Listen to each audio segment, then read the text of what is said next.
Ooh, now Hello, you. Majbrit. Hello, Majbrit. Hi, Jerry. So I would like to welcome our honored guest and now excuse my pronunciation with the Danish word Majbrit Bøttger. Yes, exactly right. Exactly right. So I'm very excited to have you as a guest in my podcast. My name is 𝑷𝑹𝑶𝩸𝑳𝑚𝑳𝑬𝑴 and we are gonna talk about some very interesting things today. And I have written under this video what you do, but with you, tell me with your own words, what do you do for a living? What is your profession? I'm a certified high performance coach. And what I do is I help solopreneurs and leaders to balance their career and their life so they have Mhm. more joy and satisfaction in their everyday life. This is very good, and you helped me a lot with my project about online courses in English language. So far, I have uploaded five of them, and it was a great success. Only due to your consultation and due to your advice, I have become very more open to the world, and I got tens of students more, like 20 or 30 more students than I had before, thanks to your You brief did. advice. Oh, that is so awesome. That makes me happy. Congratulations. So I would really recommend what Majbrit does. And Majbrit, tell me, you are based in Denmark, right? But you work also online. Is it true? Yes, it is true. I am based in Denmark and I do a little bit of physical, but most of the work will be online so I can reach as many people as possible. And I do have a lot of global connections, so it makes sense to be online. What is your greatest achievement? What are you grateful for, proud of, or happy about to have achieved in the past? Let's have a look a little bit, just a little bit into your past. If you want to Yeah. see that you are really excited that you achieved something great, what would it be? It would probably be overcoming myself. That is my greatest achievement. My story started back in 12 when I had a stress attack, like a really bad one. And the journey from there to here, of course, been long, and I keep developing. I think that personal development should be a lifestyle. I think it's something that people should commit to all the time. Mhm. Um, but the first couple of years were really, really tough, and I had to pivot. I had to go in and take a look at my belief systems, what was possible and what wasn't, how I my perception of the world had to change because I clearly got myself into this mess because I took some I made some wrong decisions or some bad decisions or no decisions. Anyways, it ended out with really ugly and I got really stressed out, and I was not even the one paying the price. My children were. Mhm. Mhm. So, so being stressed out and at the same time recognizing not being a good mother, that's tough on Mhm. anybody. But the kids were my primary reason to change things up. They were also initially the primary excuse not to do anything because it was my marriage that was the problem, not my job. And I said, well, there's the kids, right? So I kept stretching and I kept saying, it's probably just me. Maybe I'm being difficult. Maybe I'm being too demanding. Maybe I'm being too much or too little all the time. So I kind of took it on me. It was easier than to face the music and actually do something about it.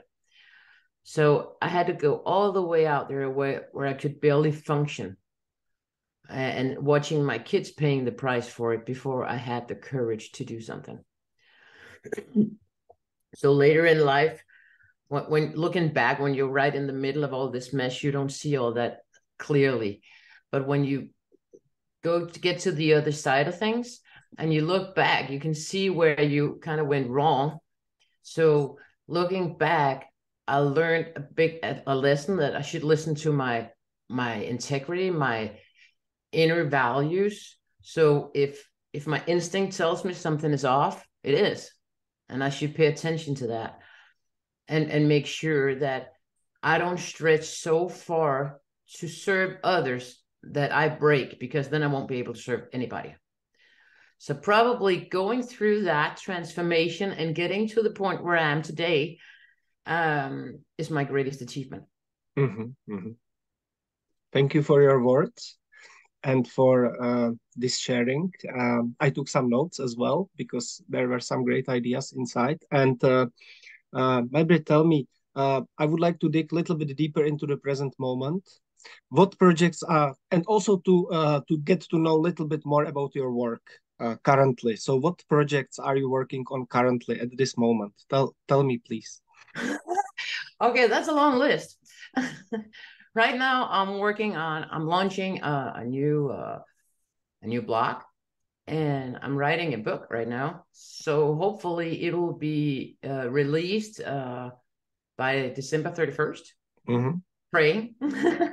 Yes. And also I'm working towards, because I am a speaker at the Women Thrive Summit in March, which is about, I don't know, 45 female speakers and the whole project, the whole idea about the project of Women Thrive Summit is to lift and support and encourage women in business.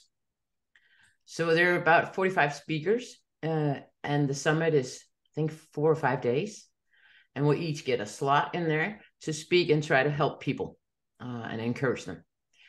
So it's a big preparation set up for that summit. So I'm working on that and the book, and yeah, that's basically it. And otherwise, it's just what I always do, the coaching part and the online courses.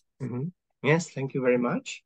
What is, by the way, what do you know already the name of your book, or is it a secret yet? It's the last thing I'm gonna do is name it. Okay, very good. I know this problem, and I definitely understand what you mean.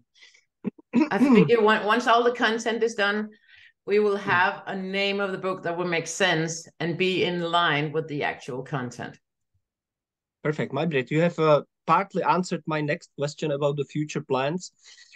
Invite us to the events which you are planning, if you are planning anything special online, specifically online, because my audience is online and our audience are online. And before you answer this question, I would like to encourage all the listeners, if you are interested in what Majbrit does, right under this video, she will be happy to reply comments and answer all your questions. Majbrit, what are your plans for the future? My plans for the future are to be more global. It's just the beginning of it. And of course, that summit, which is global and have about 10,000 attendees, it will make a difference in being global. So that's why this is important to me. And I want to serve them well. So if people are like taking out time is the only thing you can never earn back, right? So whenever people are choosing to spend their time with me, I want to make sure it's worth it. So my future plans is just to keep going at it, actually, because I have this vision. The more people I can help to prevent going down with a stress attack like mine. And stress is a big deal these days, right? Because people lose momentum, they lose motivation, they feel lack of energy, and it's like the whole world is flatlined. And all we see everywhere is disaster. All the media is full of disasters, and we need something to outweigh that. So what I want to go out there is spread joy and confetti and make the world a happier place to be. Yes. And the more people you can get on that train, the better it is, because it kind of like have this domino effect, right? So thank you. Yeah, Majbrit, tell me, I would like to give a little bit human touch to this recording. What are your hobbies, free time activities, leisure time? Do you have time for that? I do, but you know what? I love my job. So actually, this is my hobby. I'm so blessed that I get to do my hobby for a living. But other than that, I have my family. I love to spend time with my family, and I love to challenge myself and others. I always challenge other people. I do that for a living, and I like to challenge myself, and I'm curious. I'm kind of nerdy about what I do. So whenever I get my hands on a book that can tell me more about I don't know, self-confidence, neuroscience, whatever it is, I grab it, and I love that. Yes, and I'm taking notes, and I will ask you some behind-the-scenes questions soon, because this recording will not stop yet. I'm taking notes, and these are interesting trends in your coaching field. I will ask you later a little bit, please. And if you would give any final message to our audience, what would it be from your perspective? I think to go out there and be a better version of yourself tomorrow than you are today. Never compare to others. Just compare to who you were yesterday, and do the best you can, and just be proud to show up and be there and trying, because you got this. Thank you very much. Our honored guest was Majbrit Bøttger. And I promised one behind-the-scene question, and this is here because the talk was interesting, and I would like to answer all the questions. I will start with my question. What are the current trends? How do you perceive the trends in your field of the coaching? Are there any trends you can see for the future or past? Yes, there is, because the world changed with the lockdowns and the pandemic. So people in general had time to reflect and time to think. And we see that so many people are doing solopreneurship right now, because they found themselves stuck in a job that they hated and figured out, I don't want to spend the rest of my life like this. So people are breaking free of those golden handcuffs. That's what we call them, golden handcuffs. So I see that, but I also see lack of clarity and lack of courage are the two main things that I see people are struggling with. Because if you don't have complete clarity about where you are and where you want to go, who you are and who you want to become, what kind of legacy do you want to leave behind, it's going to be an uphill struggle. And the world is hard enough as it is. So you might as well draw the map before entering the woods. So this is a thing I see a lot. And also I see that coaching have become more allowed. Before it was more like, okay, you have a coach, you must be broken. Now people do it as a thing of self-care more than a self-fix. Does that make sense? So, yes, so yes, people definitely. do it because they want more in life. And I think the pandemic and the lockdown has a great deal to do with that. People thinking and reflecting and say, hey, I want more out of a life than this current situation. So how can I do that? So they seek advice. And I got to say that success is a team sport. There's no one who made it on their own. Nobody. So reach out to whoever can lift you and help you, and make sure you surround yourself with the right people, because you are the sum of the 5 people you spend the most time with. So make sure those 5 people are people who will lift you up, encourage you, and push you and challenge you, not holding you back. Thank you for your words. Because we are now behind the scenes, you can ask me any questions as well, if you have any only. I can. Yeah, I would like to ask, what did you do with the knowledge I gave you to actually convert it into new clients? What exactly, how did you put it into practice? Yes, Majbrit, this is a very good step. This is actually what I wanted to talk with you about today in our coaching session, because I didn't take it so far. And this is my next step, and I will definitely do it. I will take your words seriously, and I will take it to the next step by converting those people who are viewing my online videos about English language teaching. At this moment, I have tens of views, yes, but I didn't convert yet to the clients. So I will reach out to them probably.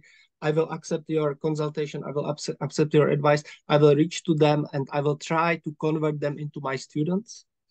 Or I will try to monetize slowly in the future. I will try to monetize those online courses as well. This is my plan in the future.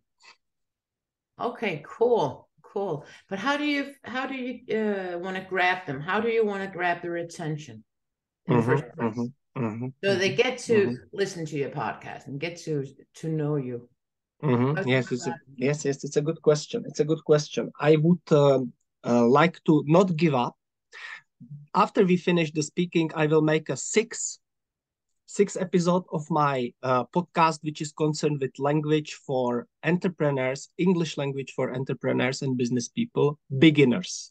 So my focus at this moment is on people who don't speak any English and who want to learn a little bit and use this knowledge in the entrepreneurship world, business world.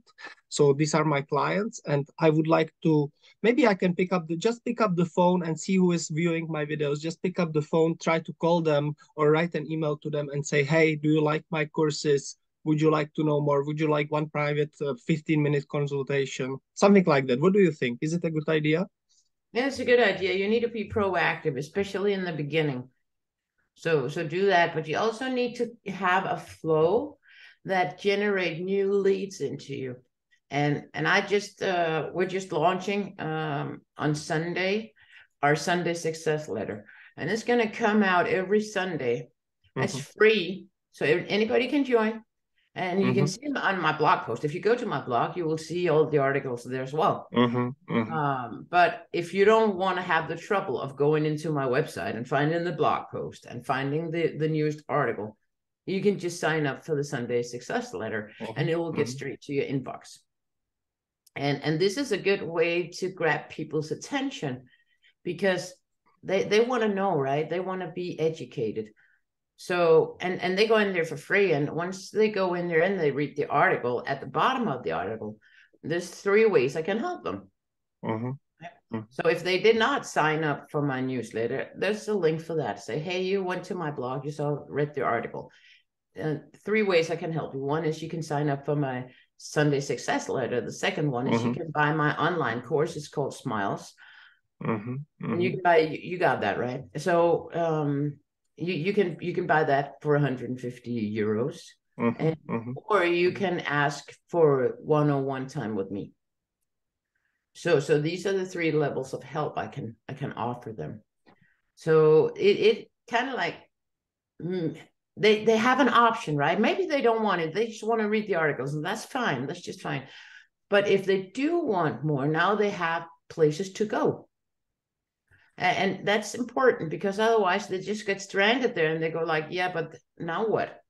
So you have to give them the option of moving forward. Thank you, Majbrit.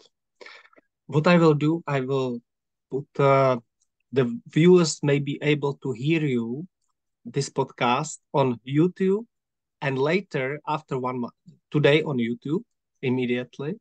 And after 1 month's time, because I have some pre-recorded sessions before you with clients before you, after 1 month, I would be posting with your permission to the LinkedIn groups, very closed, safe groups of entrepreneurs only, and Facebook. Those closed groups I would invite you to cordially, and then you may put some more information about your blogs and about your Smiles course and things like that under this video. What do you think about this offer? Is it okay?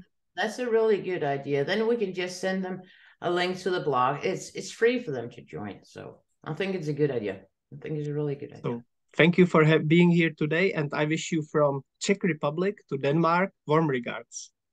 Oh, and right back at you, Jerry. And if I don't get to see you before then, I wish you a Merry Christmas. Yes, this is coming. I will be sending my newsletter with the Christmas wish. I think I asked many people when should I send it, and I got different answers. But the most common answers is on the 10th of December should be sent the Christmas wish. So you will be receiving that by email. And thank you for your kind wishes. Merry Christmas and good health. You too, Jerry. And thank you so much for having me. Thank you.